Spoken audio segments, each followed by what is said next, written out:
तर नमस्कार मित्रांनो, दिस इज ओमी फ्रेग्रन्स. तर आपल्याला एक ऑर्डर आलेली आहे, गिफ्टिंग ऑर्डर आलेली आहे. ते त्यांना रसासी हवस आईस एक त्यांना सांगितला होता. परत किड इव्हेंटस एक सांगितला आहे, लताफाचा खांबरा एक सांगितला आहे, अजून त्यांना कुठला सांगितला होता अजमलचा ब्ल्यू तो एक सांगितला आहे, आणि अफनान 9 PM तो एक सांगितला आहे. पण गिफ्ट पॅकिंग हे कसे बनवतो त्याचा पण मी एक शॉर्ट व्हिडिओ काढलेला आहे.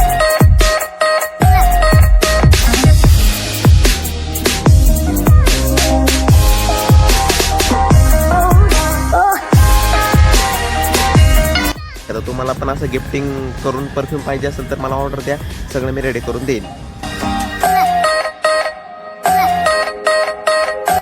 कसे भरले? मला वाटलं मोठा बॉक्स असेल. नाही भरून तुम्ही बसवले ते एकदम व्यवस्थित, नाही का, भरून चांगलं. ते उघडल्या लगेच लक्षात येईल तुमच्या मी तर उघडणार नाही, त्यामुळे नाही. त्यांना परफ्यूम दिले मी, त्यांना पिशवी जास्त आवडले नाही का परफ्यूमची कस्टमरला. तर तुम्हाला पण द्यायचं असेल अशी ऑर्डर द्या. मला गिफ्टिंग पाहिजे असेल तर माझा कॉन्टॅक्ट नंबर आहे, बिंदास ऑर्डर करा.